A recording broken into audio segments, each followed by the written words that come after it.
조명이 꺼지고 공연장의 화려함은 사라졌어요. 관객들은 자리를 떠났지만 무대 뒤에는 아직 치유되지 않은 상처들이 남아있었죠. 그날 밤 무대 위에서 울려 퍼진 중국 남성 관광객의 차가운 목소리가 그들을 무참히 짓밟았어요. 넌 남자도 아니고 여자도 아니야. 그렇게 여자가 되고 싶어? 그 한마디는 송곳보다 날카롭게 가슴을 파고들었고 그 순간 무대에서 느꼈던 그들의 존재와 자유는 산산조각이 나버리고 말았습니다. 중국 관객들의 웃음과 조롱이 그들의 존재를 완전히 뭉개버렸어.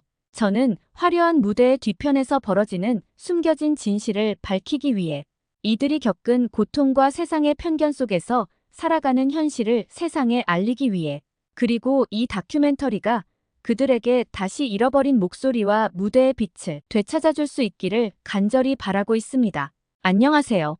저는 엘리자베스 워런이라고 합니다. 현재 미국의 지역방송국에서 다큐멘터리 PD로 일하고 있어요. 제가 다큐멘터리에 관심을 가졌던 이유는 어릴 적 제 환경이 순탄치 않았기 때문이에요. 저는 가난한 가정에서 자랐고 어릴 적부터 집안의 경제적 어려움을 피부로 느끼며 성장했어요. 부모님은 저희 가족을 부양하기 위해 몇 가지 일을 병행하셨고 저는 일찍부터 자립해야겠다는 결심을 하고 있었어요. 비록 주어진 환경이 녹록지 않았지만 그 덕분에 자연스럽게 사회적 약자들에 대한 관심이 커졌어요. 저처럼 불리한 상황에 놓인 사람들이 어떻게 살아가고 있는지, 그들의 목소리가 세상에 얼마나 들리지 않는지를 깊이 느끼게 되었죠. 저는 가난이 우리에게 부과한 차별과 무관심 속에서 자랐습니다. 어린 시절 학교에서 늘 아웃사이드에 있었던 저 자신을 돌이켜보면 그것은 단순한 개인의 외로움만이 아니었어요. 어쩌면 사회가 무관심으로 가난의 존재를 밀어내고 있다는 증거였죠. 그때부터 저는 사회적 약자들, 특히 힘든 환경 속에 감추어진 고통을 세상에 알리는 일이 제가 가야 할 길임을 직감했어요. 그래서 대학에서 문화인류학을 공부하게 되었고 사람들의 이야기를 들어주고 그들의 목소리를 세상에 전달하는 다큐멘터리 제작에 관심을 가지게 되었어요. 대학 시절 첫 다큐멘터리 수업에서 저는 다큐멘터리가 단순한 시각적 기록이 아니라 사람들에게 진실을 전할 수 있는 강력한 도구임을 깨달았어요. 사람들의 눈에 보이지 않는 고통과 싸움을 드러낼 수 있는 매체였죠. 그 후 저는 자연스럽게 성소수자와 사회적 소외계층에 대해 더 많은 관심을 기울이게 되었어요. 그들이 겪는 어려움은 저의 과거와도 맞닿아 있었고 그들의 이야기를 세상에 알리는 것이 제게는 일종의 사명감처럼 다가왔어요. 그 중에서도 특히 성소수자 커뮤니티에 대한 관심은 항상 중요한 축을 이루고 있었어요. 성소수자들이 겪는 차별과 고난은 종종 사회의 중심에서 벗어나 있기 때문에 그들의 이야기를 세상에 전달하는 일은 더욱 절실했어요. 그들의 고통은 일반 사람들에게 결코 보이지 않는 문제로 치부되곤 했습니다. 그들의 이야기를 듣는 과정에서 저는 개인적으로도 깊이 연결되는 감정을 느꼈어요. 왜냐하면 그들도 제가 겪었던 것과 비슷한 상처와 외로움, 그리고 인정받고 싶어하는 갈망을 안고 살고 있었기 때문입니다. 이러한 과정에서 자연스럽게 알게 된 것이 바로 태국의 트랜스젠더, 이른바 카토이라 불리는 사람들이었어요. 태국은 세계적으로 트랜스젠더에 대해 비교적 관용적인 국가로 알려져 있었고 카토이들은 태국 관광 산업에서 중요한 역할을 하고 있다는 사실이 저의 관심을 끌었어요. 그들은 관광객들을 위해 무대에서 춤을 추고 공연을 하지만 무대 뒤에서 그들이 감내해야 하는 삶의 무게는 굉장히 무겁다는 사실을 들었어요. 성소수자로서 살아가는 그들의 현실은 가혹하며 그들은 관용적인 사회 안에서도 많은 도전에 직면해 있었어요. 이들이 겪는 어려움 그리고 그들이 사회 속에서 어떻게 살아남고 있는지를 알리고 싶다는 열망이 저를 더욱 강하게 이끌었어요. 특히 카토이들이 트랜스젠더로서 관객들에게 선보이는 화려한 공연 뒤에는 말로 다할 수 없는 고통과 싸움이 있다는 사실을 알게 되었을 때 저는 이들의 이야기를 다큐멘터리로 만들어야겠다는 결심을 굳혔어요. 관광객들에게는 단순히 화려한 쇼로 보일 수 있지만 그 쇼는 그들이 자신을 존재감 있게 드러내는 유일한 무대입니다. 무대에서는 화려한 옷을 입고 아름다운 춤을 추지만 무대 밖에서는 그들은 여전히 사회적 편견과 차별에 맞서야 했어요. 그들의 이야기를 통해 세상에 전하고 싶은 것은 단순히 쇼 그 이상이었어요. 그들이 자신의 정체성을 찾기까지 얼마나 많은 고통을 겪었는지, 그리고 그 과정에서 얼마나 많은 내적 투쟁과 싸워왔는지 알리고 싶었어요. 그들은 무대 위에서만이 아니라 무대 밖에서도 자신을 지키기 위해 매일매일 싸우는 고독하고 외로운 사람들이었어요. 이런 사명감을 안고 저는 그들의 이야기를 담기 위해 태국으로 떠나게 되었어요. 태국에 발을 디딘 순간 제가 기억하던 활기차고 열정적인 태국의 분위기는 온데간데 없이 사라져버렸더군요. 거리는 조용했고 사람들로 북적이던 명소들은 오랜 시간 동안 방치된 듯한 느낌을 주었죠. 코로나 팬데믹 이후 태국 관광업은 어느 정도 회복될 거라는 기대가 있었지만 현실은 훨씬 더 가혹했어요. 태국의 경제적 근간인 관광 산업은 큰 타격을 입었고 그 중심에는 한국과의 외교적 갈등이 자리 잡고 있었습니다. 몇 년 전까지만 해도 한국인 관광객은 태국 관광업의 주요 고객이었어요. 방콕의 유명한 카바레 쇼와 트랜스젠더 공연장은 한국인들로 가득 찼고 그들의 환호와 격려는 공연의 일부나 다름없었다고 해요. 하지만 지금은 그렇지 않았어요. 그 이유는 한국과 태국 간의 정치적 긴장과 불법 이민자 추방 문제로 인해 싸늘해졌고 이는 곧바로 두 나라의 관계에 치명타를 안긴 이유였습니다. 이로 인해 한국인 관광객들이 급격히 줄어들었고 태국 관광 산업은 심각한 위기를 맞이했어요. 태국 내에서는 한국인 불법 체류자 문제가 사회적으로 큰 이슈가 되었어요. 이로 인해 양국 간의 감정은 악화되었고 언론에서도 연일 보도되는 불법 이민자 추방 소식에 태국인들 사이에서는 반한 감정을 심하게 일어났어요. 오히려 태국에서는 한국인 관광객들이 문제를 일으킨다는 잘못된 정보가 퍼졌고 그로 인해 한국에서는 태국 여행을 피하려는 분위기가 확산되면서 관광객 수는 급감했어요. 이 과정에서 태국의 관광 산업은 치명적인 손실을 입었고 특히 트랜스젠더들이 주로 활동하던 공연장은 그 영향을 가장 직접적으로 받았습니다. 제가 취재를 위해 방문한 트랜스젠더 공연장은 그동안 한국인 관광객들의 사랑을 받으며 명성을 쌓아왔었는데 이제는 텅 빈 객석과 정막만이 남아있었어요. 화려한 조명은 어김없이 무대를 비추고 있었지만 그 빛을 받아줄 관객은 거의 없는 거죠. 공연장 밖은 한산했고 공연자들은 몇 명 남지 않은 관객들을 위해 어쩔 수 없이 무대를 이어나가고 있었어요. 예전 같았으면 공연이 끝난 후 많은 한국인들이 퍼포머들에게 다가와 격려와 찬사를 보냈을 텐데 이제는 그런 광경을 찾기 힘들다고 합니다. 이곳에서 만난 트랜스젠더 퍼포머들은 한국인들이 남긴 빈자리를 매우 아쉬워하고 있었어요. 그들은 그저 관객들이 사라졌다는 사실이 아니라 한국 관광객들과의 교감이 끊긴 것에 대해 더 큰 상실감을 느끼고 있었어요. 한국인 관객들은 그들에게 단순한 구경꾼이 아니었어요. 한국인들은 공연자들과의 관계를 소중히 여겼고 공연이 끝난 후에도 소통하고 격려하는 모습을 보였다고 해요. 트랜스젠더 퍼포머들은 한국인들의 따뜻한 말 한마디가 공연을 이어가게 만드는 큰 힘이 되었다고 했어요. 하지만 이제 그들은 그런 응원을 기대할 수 없게 되었다고 합니다. 그들의 공연이 단순히 관광 산업의 일부가 아닌 생계의 중요한 수단이었기에 현재의 변화가 더 가혹하게 힘들게 보였어요. 공연이 줄어들면서 트랜스젠더들은 경제적인 어려움에 직면했고 동시에 자신들이 사회적으로 더욱 고립된 존재로 전락하는 것 같다고 토로했습니다. 공연장에서의 존재감은 그들의 정체성을 표현하고 받아들여지는 유일한 통로였는데 이제는 그 공연조차 위협받고 있었으니까요. 태국 관광 산업의 붕괴는 트랜스젠더 퍼모들의 직격탄이 되었어요. 그들은 사회의 가장자리에 서 있는 사람들이었기 때문에 경제적 불안과 외교적 갈등이 가져온 파국적인 변화를 가장 먼저 체감할 수밖에 없었던 거죠. 특히 언론에서 계속해서 반복되는 부정적인 보도가 제일 문제였어요.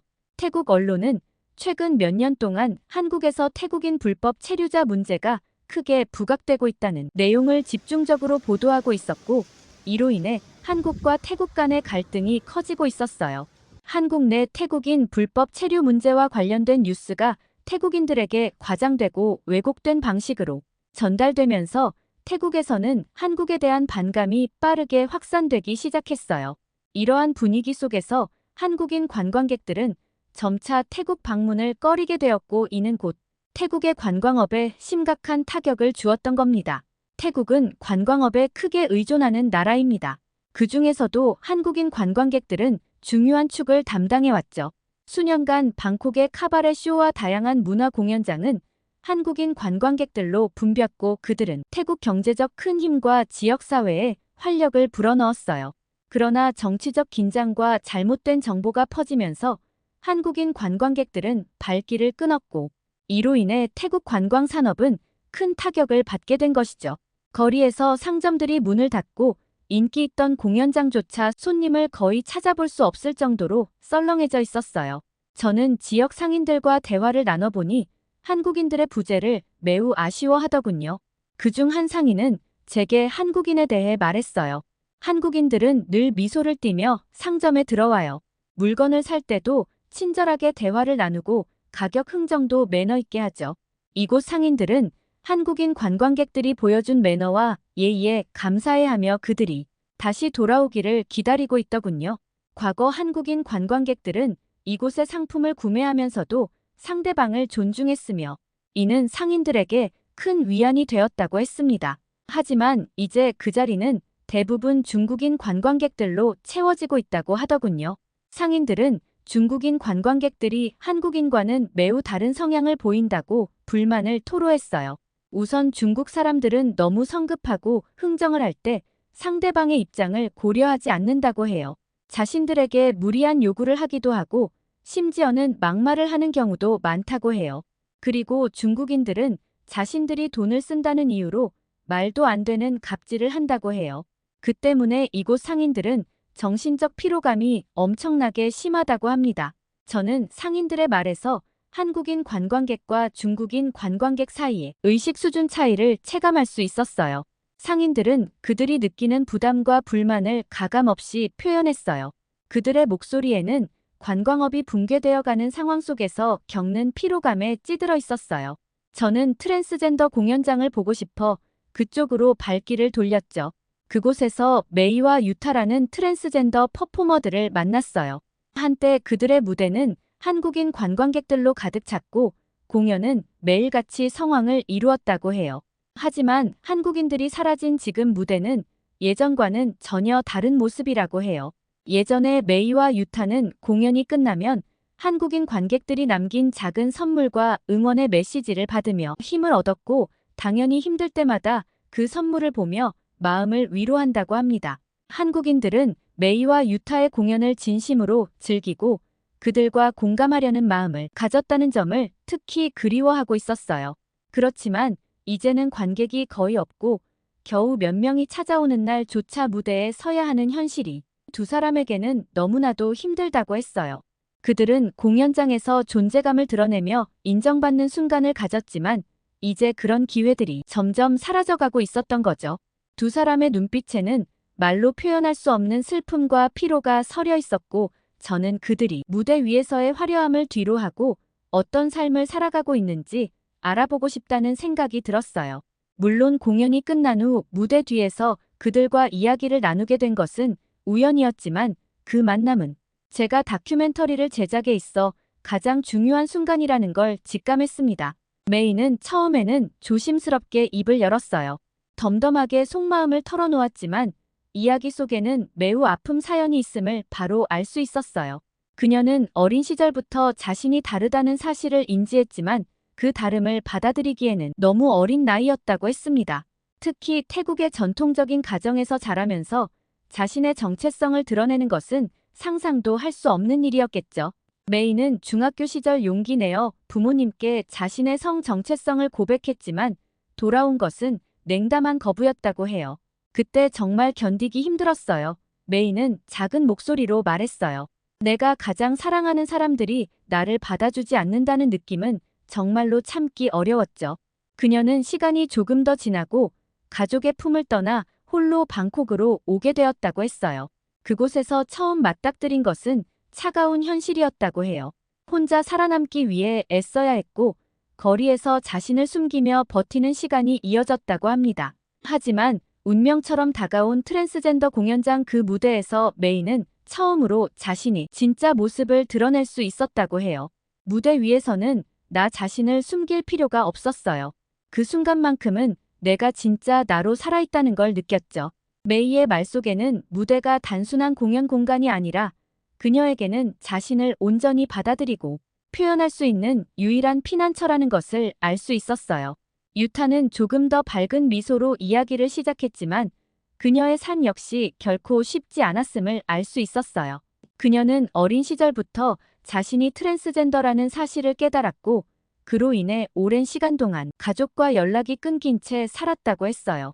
그럼에도 불구하고 유타는 무대 위에서 자신을 드러내는 일을 포기하지 않았다고 해요. 무대에서 춤을 출 때 그 순간만큼은 세상의 편견과 고통이 사라져요. 내가 온전히 존재할 수 있는 시간이니까요 라고 말하던 유타의 얼굴에는 무대에서만 느낄 수 있는 자유와 해방감이 묻어나 보이더군요. 유타에게도 특별한 기억이 있었다고 해요.